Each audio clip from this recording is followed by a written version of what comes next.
Sophia didn't know it was worth a lot of money. She just knew they were rare to pull, that she already had the pink, and Martina was crying for the pink one. Sarah has said this is stupid parent drama, and she's staying out of it and said we can sort it out ourselves.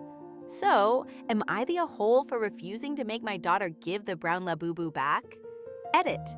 Jose called Sophia a manipulative B*******H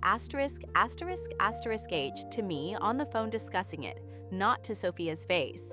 He'd be a dead man walking if he said it to her. It was said about an hour before making the post, and I hung up on him for it and has not yet been addressed. My wife and I will obviously be addressing it. I was still processing it when I made the post, but the manipulative part made me wonder if I was being unreasonable, hence making the post. Edit 2. Since I can't reply now, Sophia is trying to collect the whole set of these Labubu's, and her motivation for wanting the brown was to help complete the set. She has no intention of selling or trading it. After talking about it with her again, she took rare to mean it was simply harder to find in the boxes. She doesn't engage in buying, reselling. Afik, Jose, and Maria are not in desperate need of the cash. They're not rich, sure, but to the best of my knowledge, not in the kind of financial situation where the only way to keep the lights on for the next quarter is to sell their child's gift. We are in Australia, so this is an AUD.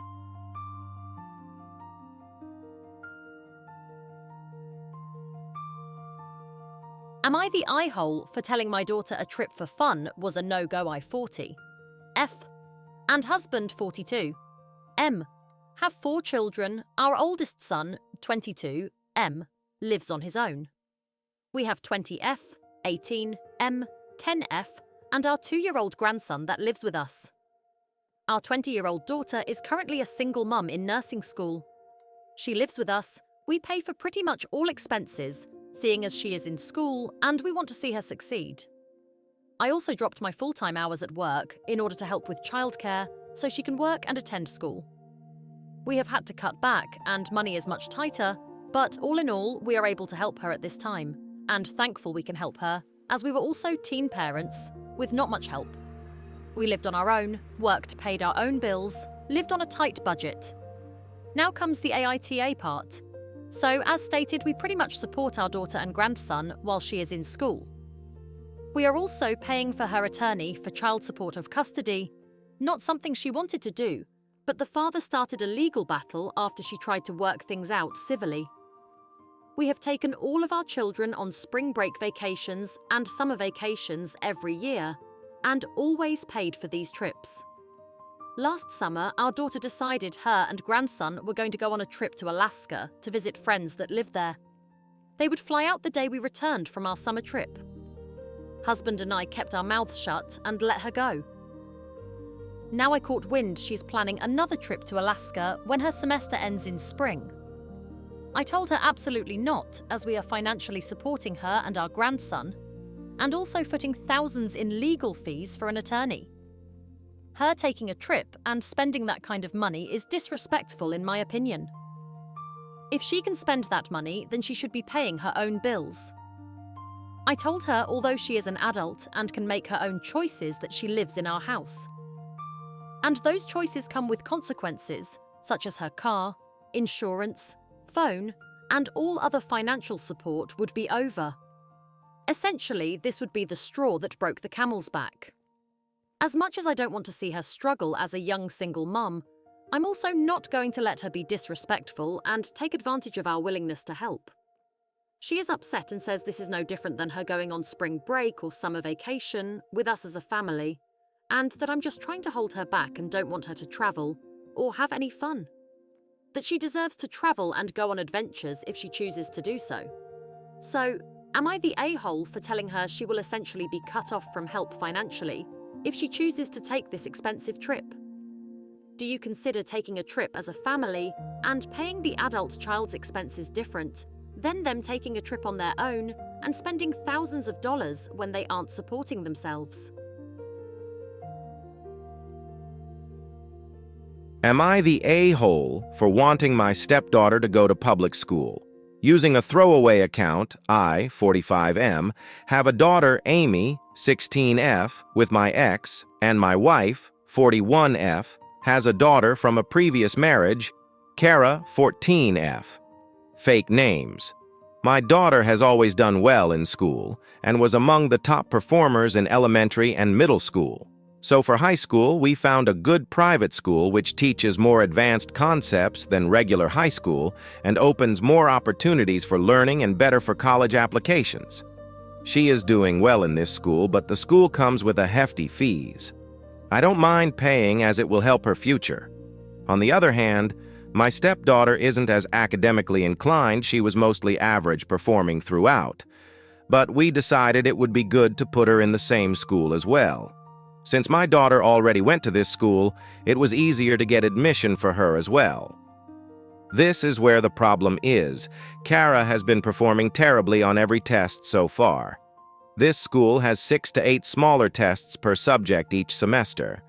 After she got Fs on her first 2 tests, though she wasn't the best, these Fs are the first time she did so poorly. We hired a tutor for her. She is an older student from her school, and she has improved, but she's barely passing most subjects, mostly Ds and Cs in some. It's not from lack of effort either. She does work hard, I see her study, but every bad grade makes her feel worse. I brought up putting her back in public school the next year, and my wife was angry. She said that this is a good school, and that Kara just needs to work harder, and it will give her more opportunities. I said she is not going to get any advantage with getting such grades. I said that doing well in public school is better than failing from this school. She said that Kara just has to work harder, and I said that she does work hard, but not getting the results. So I don't see any point continuing her for the next year. My wife said that I don't care about Kara and favor Amy, and that I'm calling Kara stupid. I said that's not what I'm saying, and that this school is just not a good fit for her, and that she will be better off in public school. I said I would have been fine paying the fees if she performed well, but clearly she isn't. This isn't about favoring Amy, but I can't waste money and watch her get demotivated. Everyone has been asking what she wanted. Update.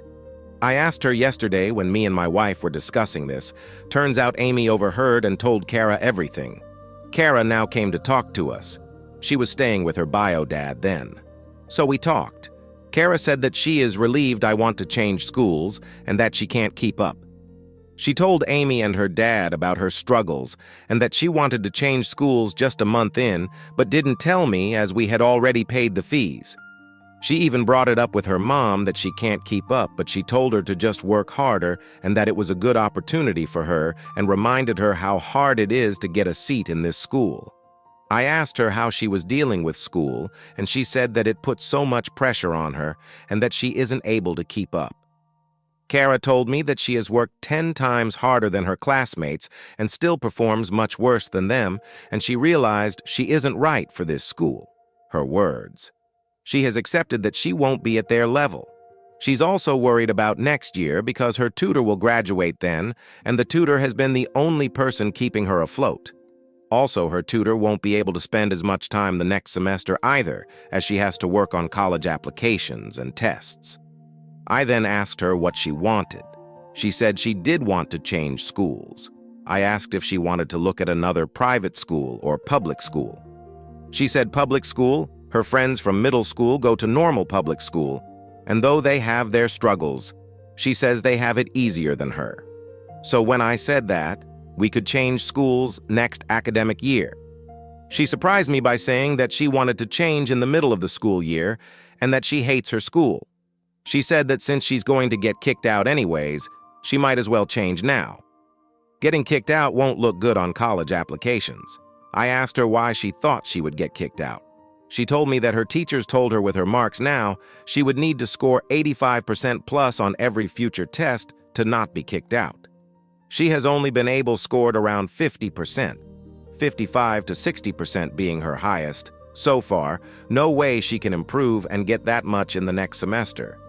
My wife then lost it at her and told her that she should work harder and not give up just because of some grades, and the fees had already been paid, that she doesn't appreciate hard work.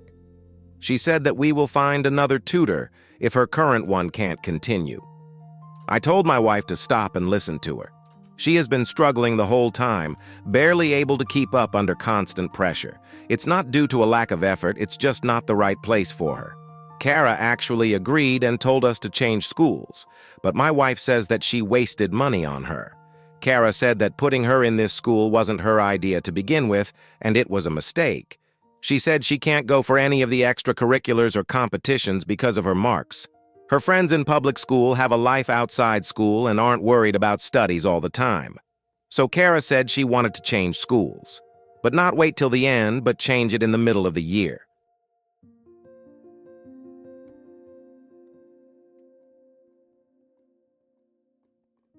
Am I the a-hole for trying to help my neighbor shovel her driveway? I, 19M, was already outside shoveling my own driveway when I noticed my neighbor, 17 to 18F, across the street shoveling theirs. I don't know her, but something immediately looked off. She kept stopping, bending over, holding her stomach, and occasionally her chest too. Then she slipped and fell in the snow. I saw that and I walked over to check on her. I asked if she was okay, and she said yeah, but she looked pale and was still holding her stomach. I'm not entirely sure what was wrong. I asked if she needed help, and she said she had to get the driveway done before her dad left for work. Her dad was still inside at this point.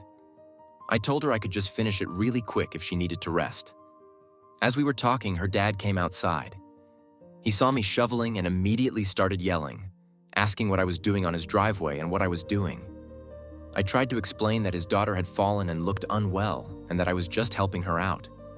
He became upset and said that if he wanted his daughter to shovel the snow, she would, and to back off of his property. I left and he put up a no trespassing sign in his lawn around a day later. I am autistic and I know I often misread situations, so I asked my mom and sister, who both said that they thought I was in the right. But I know they would lie to make me feel better, and I understand how it could have been seen as sexist or like demeaning in a way to her. And I am a pretty big, dark, and ugly guy, and I have been told I can look scary sometimes. So I can understand how that may look from the dad's perspective. I have been thinking about it, and I believe that I may have acted in a way that makes me the eye hole.